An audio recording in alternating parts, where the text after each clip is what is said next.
So that was the introduction. So all of these to keep in mind as we talk about attributes of essence and attributes of action. Now let's talk about a few of the attributes of action. The first one, probably the biggest one and the clearest one that should have become clear by now, is creatorship, al-khaliqiyya. So first point is, what do we mean by khaliqiyya? If we understood in the proper way the proof of the necessary being, the argument for the existence of God, that God is the necessary being, and how we explained Him as being a true cause, a final cause, an ultimate cause, that causes everything else, that explains everything else, then we know what khaliqiyya is. That's what we were referring to. So when we say Allah subhanahu wa ta'ala, one of His attributes or one of His main attributes is al-khaliq, without spending hours explaining philosophically what khaliq means, let's go back to that being when we looked at the world and we said everything looks like it's contingent. It's only possible. It needs something to remove it from the state of limbo, because it's only possible. So why did it come into existence? It doesn't need to exist. So why does it exist? So something caused it to exist. And that something cannot be like it also being in the same situation, needing something to make it exist, to cause it to exist. If it is, then we have to keep asking the question until we get to an entity for which we can't ask that question. We don't need to ask that question because it exists out of necessity. It exists necessarily, or it's a necessary being. We said if we don't do that, we always have an infinite regress. An infinite regress is impossible if you have something that's already there. If we didn't have anything that existed, then we wouldn't need to say infinite regress is impossible in this world. Okay? Could stop and say, okay, if we keep going, if I hypothesize, if I imagine a world where everything relies on something before it to exist, then nothing would ever end up existing if I don't reach that first cause. Okay, and I could stop there because I'm only imagining. The problem with our world is that there is something that exists. So I have to keep going with my argument. But there is something that happened. Okay, then I have to find the first cause. There is a necessity because the world does exist. There is something. If we understood that, then we also understood instinctively, naturally, simply, what we mean by al-khaliqiyya, by creatorship. This is what we mean by Allah subhanahu wa ta'ala is a creator. Is that He is that first cause. And we talked about that as being a different kind of cause than the normal causes we see in the world. He not only creates, He's an absolute creator. He's a final and ultimate creator. So let's dig a little bit deeper into that. What does that mean? When we look at the way, when we talk about human beings, sometimes we say we create. So is it in that sense that Allah subhanahu wa ta'ala creates or not? Human beings have the illusion, they think that they create in the sense that Allah subhanahu wa ta'ala creates. The reality though, is that anyone who has looked at this question in any field, is that human beings don't really create anything out of nothing. The only thing human beings can do is manipulate things that already exist. Not only is this applicable in the outside world, you can't even do it in your mind. You cannot create something out of nothing. Whatever you can come up with, you have seen in whole or in part, and you've reassembled, you've mixed it up, you've played around with it. But you haven't created anything out of nothing. There's always from something that you work. If you're completely empty, not exposed to anything, if you couldn't feel or see or hear or perceive anything that comes into your mind, you wouldn't ever be able to do anything with nothing. Even if your mind is completely free. Your mind needs something to work with. And it's limited by whatever it has to work with. So of course, someone who has more to work with, they're going to have a stronger mind. They've been exposed to more, they've touched on more, they can work with more. But there's a consensus, an absolute consensus amongst thinkers, authors, philosophers about this topic, that human beings cannot create anything out of nothing. They always work with something else. So, how does this relate to Allah subhanahu wa ta'ala? Here we have to distinguish between two terms. There's more, but let's keep it simple to two terms. In English, sometimes they refer to it as creation ex nihilo. Ex nihilo means out of nothing. It's a Latin term that is used in philosophy. Okay, and in theology, it's very important. Creation ex nihilo means creation out of nothing. And this is an important point in theology and philosophy when they say Allah subhanahu wa ta'ala created the world ex nihilo, out of nothing. Okay? In Arabic, there's two terms to keep in mind. There's others, but I said I'm going to limit it to two terms. Let's use the terms khalq and ibda'. The word ibda' always means you're creating something out of nothing. There's other terms, as we said. The Quran refers to terms like fatar, for instance, al-fatr, faliq. These are other terms, but let's put all of that aside and concentrate on those two terms. Those two give us two different meanings to the word khalaqa, or khalq, or khaliqiyya. I can refer to the act of khalq in the general sense, which means any act of bringing something into existence. Any act. But if I say ibda', I only refer to existence ex nihilo, from nothing. So there is a general way to use the word khalq, which is anything that comes into existence, whether there was something before it that was used for it or not. That's one way to use khalq. And another way to use khalq, which is specifically only when there was something before it. So create out of something else.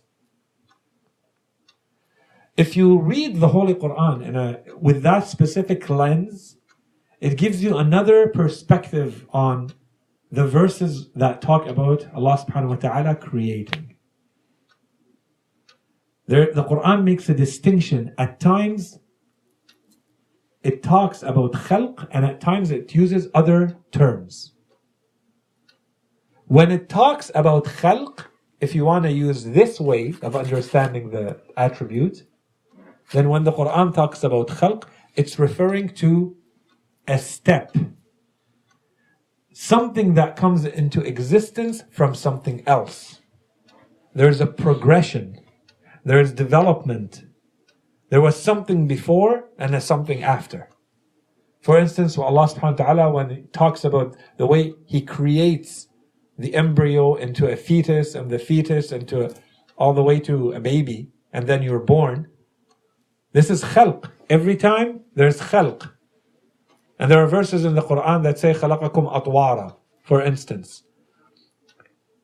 These can be interpreted as phases, as stages, and there's a whole lot of interpretations around those. But all of them agree on one thing, that there's a progression. And this opens the door to the big question, which is, so is there any creation in our universe that is really out of nothing? Or did Allah subhanahu wa ta'ala create our world in a way where everything is coming out of something else?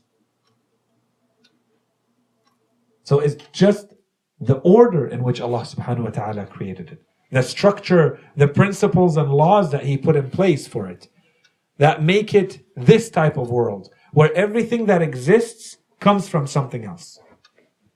Something before it. That's just the way the world works. Okay? So keep that in mind. Two ways to understand al-khalq. A restricted way, if you want to be very specific, khalq usually, if you want to be terminologically accurate in the Quran, and I invite you to go back and read the verses carefully when it talks about khalq, and you're going to see, for instance, how the Quran talks, for instance, about creating the human being out of water, and out of mud, and out of clay, and out of bones and out of adding and adding and adding from the fetus, the embryo to the fetus, to. There's always stages. And that's just a human being. There's a whole lot of other creation. If you see it and you concentrate on that point, you'll see that it's a reference to phases. Or we use the term generally, and we just mean anything that comes into being, whether there was something before it or not. So this is important because a lot of topics surrounding science and scientific theories and all of that have to do with khalq and creation. And because people mix up those notions and those issues, they think that the Quran is saying something very particular when they don't understand the terminology that the Quran is using. Okay? So the last point to mention quickly about creation, and this is good to know about, generally speaking, about the actions of Allah subhanahu wa ta'ala, is that when I perform an action, there is me, and there's the outcome of what I do, and there's the action. Okay, so let's say I make something. There is me, that's one entity. Let's say I'm making a table, I'm making a house. There's a house, and the action is a third entity. I can look at the action, and I could break it down. There's probably planning, there's moving things around, there's doing things, the whole process of the making. Depending on what I'm making, it could be very quick, or it could be a whole process. Okay? When I look at the action of Allah subhanahu wa ta'ala, I don't have that third entity. The creation is not a different entity than the outcome. The creation and the outcome are one thing. When Allah subhanahu wa ta'ala wants to create a universe, there is no act of creation, or there is no third entity. There is Allah subhanahu wa ta'ala and there is the universe. The making part doesn't exist for Allah subhanahu wa ta'ala. There's no third entity. Okay? And this gives us Allah subhanahu wa ta'ala basically doesn't need to think or plan or. Right? So that's the simpler way to understand it. Allah subhanahu wa ta'ala, when He creates, if He wills to create, whatever He willed to create is created. There is no act of creation different from the thing that is created. That's the point. And maybe just to add one more point, because it's related to this and related to the principle of causality that we talked about when we talked about Allah subhanahu wa ta'ala being an ultimate cause in the sense of being a necessary being. It's not that this is exactly how it is, but I think it helps us a lot to understand what we mean. If I told you right now, close your eyes and think about an apple. You just created that apple in your mind. Now, if I distracted you and did something where you stop thinking about the apple for a second, does the apple still exist or is it annihilated in that same second in your mind? You can bring it back into existence, but that second where you got distracted from the apple in your mind, that apple no longer exists. You can manipulate that apple however you want. That's how easy it is for you to play around with that apple. You bring it into existence, you stop thinking about it, it goes away, you can bring it back whenever you want. Every instant that that apple exists in your mind, but it exists. Every instant that it exists, it's maintained into existence by you. It's not like you created the apple and you left it and then it just stays in your mind, because your mind would be pretty cluttered if that were the case. If every time you thought about something, you can just leave it and it stays there. The moment that apple is created, it's created in your mind. That's how easy it is for you to create it. But every second that it stays in existence, you're actively maintaining it in existence the entire time. and then it can stop existing. You make it stop, you stop thinking about it, it stops existing. And you can bring it back. This, I think, helps us a little bit understand the creation of Allah subhanahu wa ta'ala when He creates. And the type of necessity and dependence that we have on Him. It's not a matter of being created and left alone. We can't be maintained into existence if Allah subhanahu wa ta'ala doesn't maintain us in existence every instant, every second. One way physically to understand this, for instance, is to, let's say, look at a container of water. The water in this bottle does not have this shape naturally. It's maintained in this shape by the bottle. Right? If at any second the shape of this bottle is no longer the same, at any second the shape of the water changes. So it's maintained every instant in this shape by the bottle. Clear? Same thing with the apple in your mind. Every instant it's maintained by you in your mind. The moment that changes, the apple is no longer there. The moment the world, the universe, is not maintained in existence with everything in it, it ceases to exist. Existence is not part of it. It has to come from the outside. And that outside is Allah subhanahu wa ta'ala. Unless you find an entity where you tell me, oh, existence is part of it. It's its essence. The appleness, the essence of the apple, the reality of the apple is not to exist.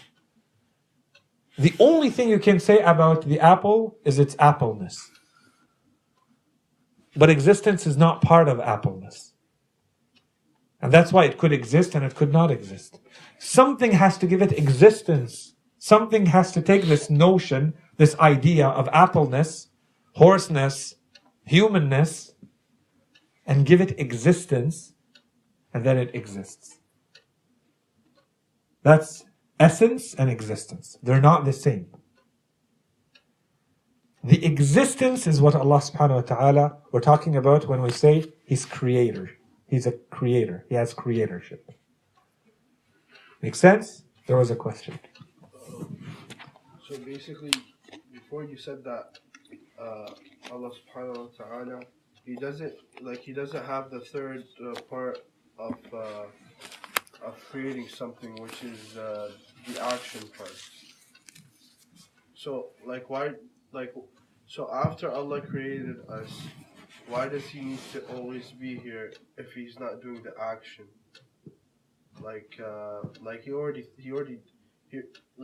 His will is for us to be here, so it's like we're here. The action of containing us doesn't need to be there. So what about the apple in your mind? The thing is, I'm not just like you said, me creating something is not the same thing as Allah creating something. Okay. So this is where I need you to go back to what I said at the beginning, when I said the type of causality of Allah subhanahu wa ta'ala is different than our causality.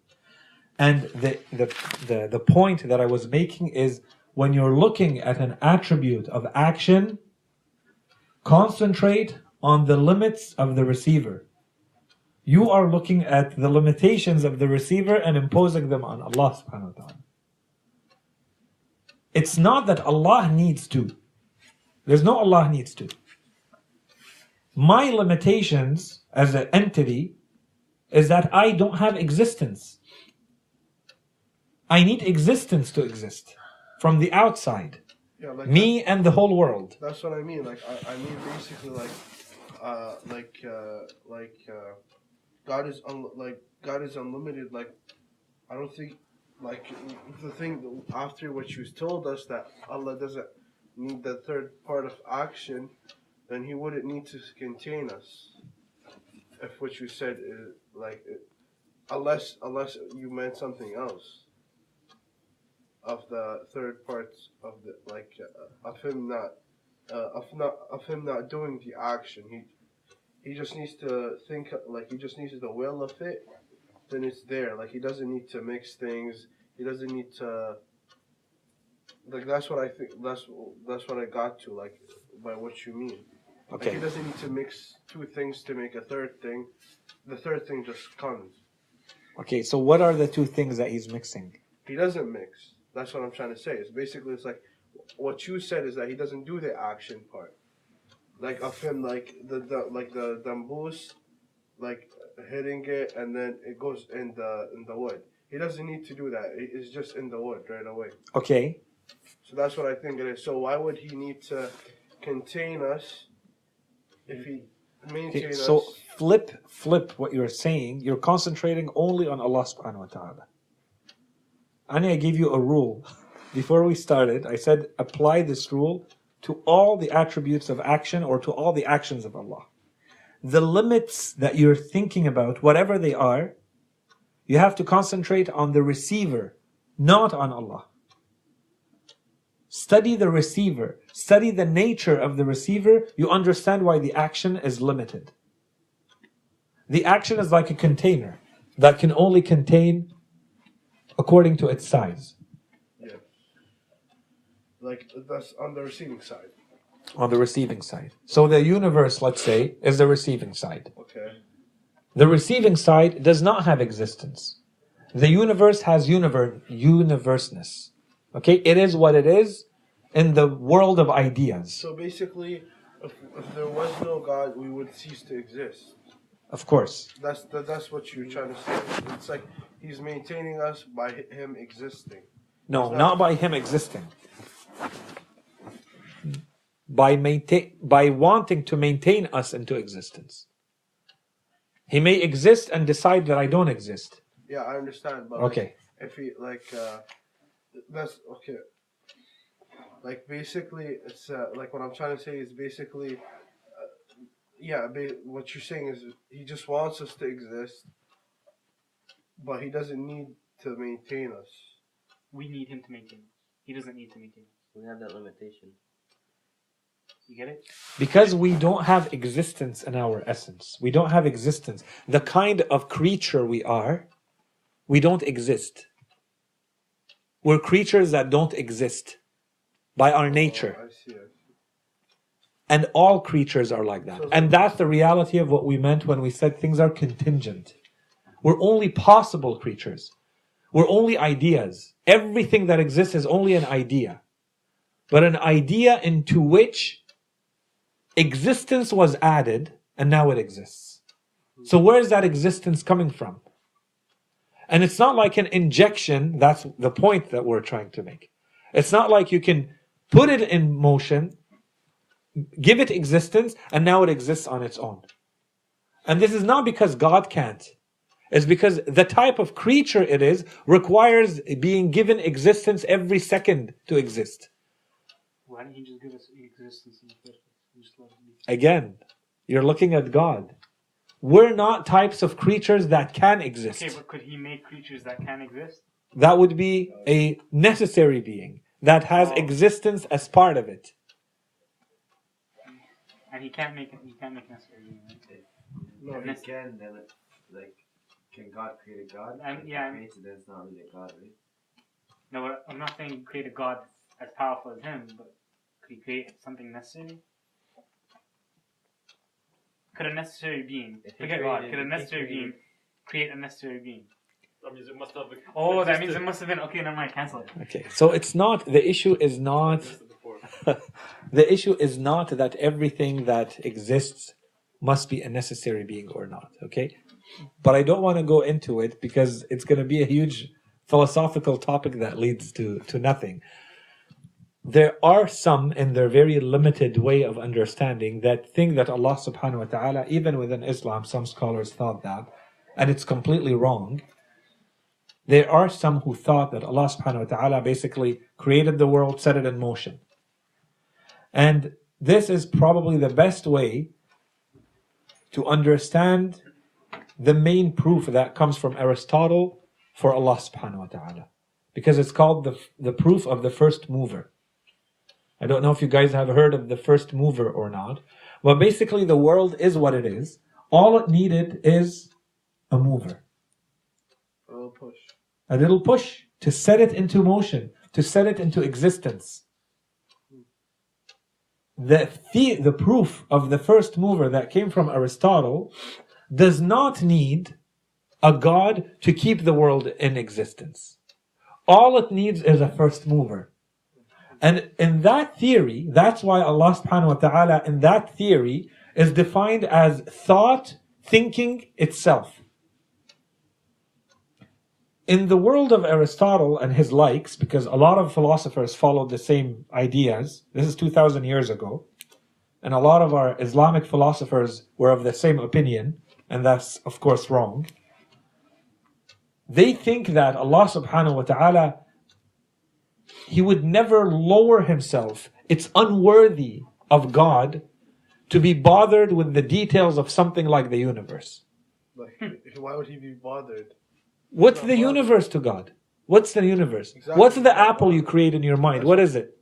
Oh, because they're saying basically that push was a little hard on Him. It was so huge. Not the push. Doing everything else would be like too much, you know? No, it's not. Yeah, it's not too much. It's too insulting. Exactly. It's too insulting. That's the best way to put it. You are the greatest scientist on earth. Oh, it's too insulting. And we ask you, can you please create a little kitten in your mind? And you have, the intellectual power of a Stephen Hawking. And instead of contemplating, astrophysical formulas and trying to solve the problems of black holes and you're thinking about this kitten. Like, that's an insult to you and to your mind. Okay, and this is at the level of like very limited human beings. Now imagine what Aristotle defines God as thought, pure thought. So all he needs to do is to set the world in motion. So that's done by intellect as well.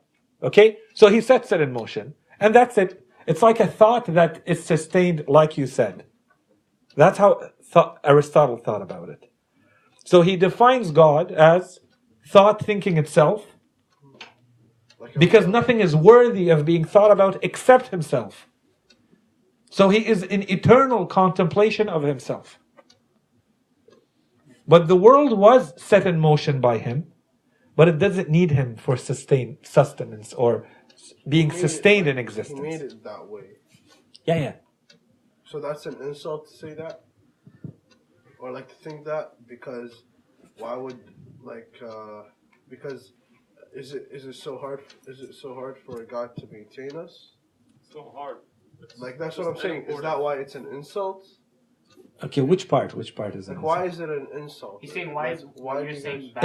In the theory, okay, so there's two things. In the theory of Aristotle, okay, now we're in Aristotle's theory. He says it would be an insult for God to be bothered with anything except himself. Oh, okay. And the philosophers, a number of Islamic philosophers, Ibn Rushd, Ibn Sina, others, that's the path that they follow too. Okay. So in that world, God is not what we refer to in theology as a personal God. He's not a God that you pray to.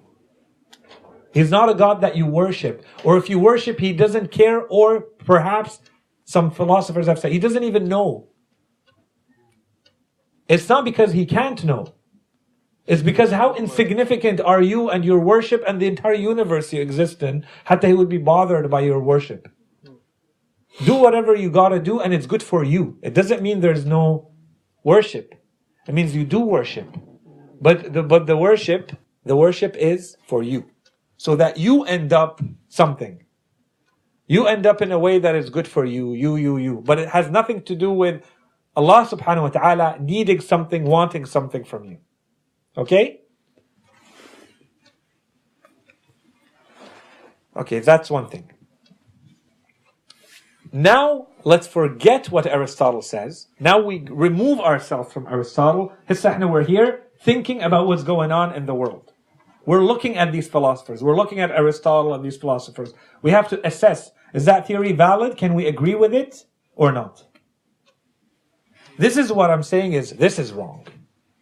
if we understand what the Holy Quran says about Allah subhanahu wa ta'ala, we can't accept a God that doesn't know what's going on in His creation.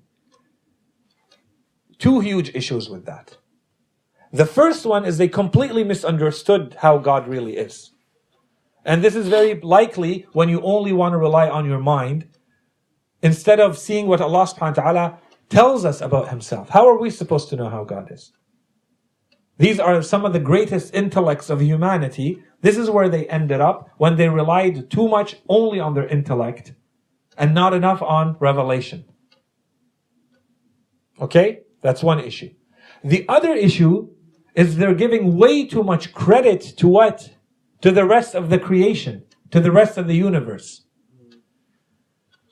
So when we look at the way the world is, when we look at the universe, when we look at contingent things, and Islamic scholars have added this as a proof, as a philosophical proof, we say one of the reasons, one of the ways to prove Allah subhanahu wa ta'ala's existence is through an argument called the argument of impoverishment.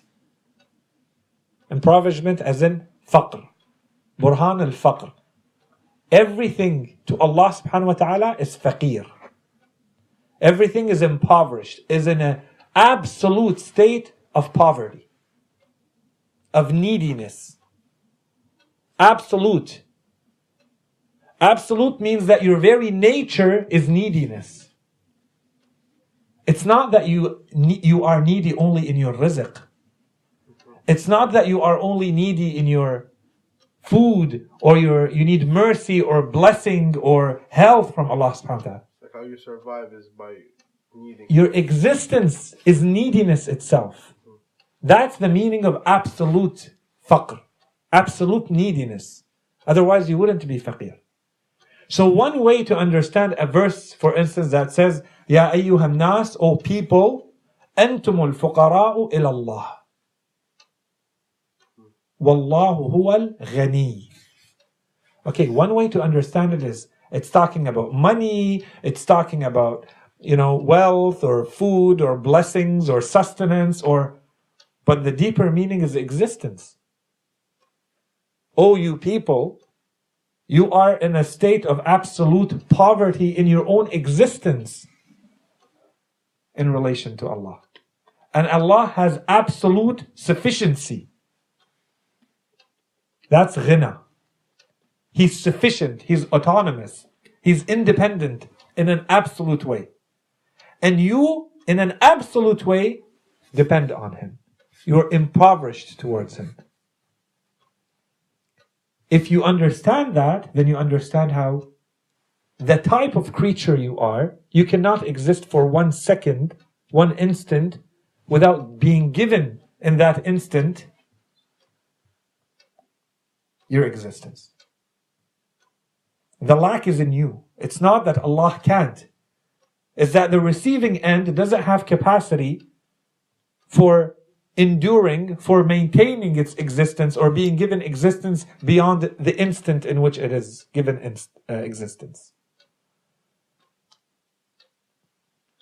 And I'll add one more thing that becomes the dilemma, is that the greater of a being you are, the more existence you have.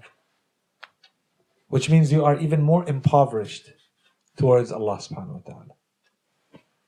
But that's a deeper idea. So if you apply it, for instance, to prophets, you apply it to beings that have a lot more existence, they need the greatness, their greatness, they are greater creatures, they have a greater need for Allah subhanahu wa ta'ala's giving. Allah subhanahu wa ta'ala giving them everything they have than simpler, smaller creatures. Anyways, there was a question? Yes. Yeah, I was just going to ask, so for us to die, would He just have to stop giving us existence? Like stop maintaining us? Okay. So death, two meanings. You said for us to die, He would give us. The way we usually die, us people, no, that's not what it is at all. In our world, because we live in a physical world, we see dying as something being removed. But if we remove ourselves from the physical world and we have the big picture, There is nothing that's... We can apply the laws of thermodynamics here and say there's nothing is created, nothing is destroyed, everything's transformed. This is just a transformation. You're going from one place to another. Death is the exact same thing as a fetus coming into the world. You were in one world, the world of embryos and fetuses, and you came into another world, which is the world people live in. And you're crossing, and you're going into another world. That other world has no body. So you leave the body behind and you move on. That's one thing. Your question was, so if, he stopped thinking, or he wanted for us to cease existing, but that's not death. That's annihilation. That's you no longer exist. And you have to think about that. Like this needs, sitting and thinking, what does it mean that you stop existing? And because a lot of people don't have an idea that there's anything after they die, this is how they imagine death, annihilation, like they imagine death as equal to nothingness. Then of course that's a traumatic idea. Then what is this all for? If at the end of this, there is absolute nothingness. So you have a lot of philosophers and a lot of these big thinkers, and because they're atheistic, because they do not believe in an afterlife, in their minds there is nothingness that happens at death. Of course they're extremely cynical. Of course they're frustrated and depressive, and they're suicidal. Because what is this all for? If the end is nothing but nothingness.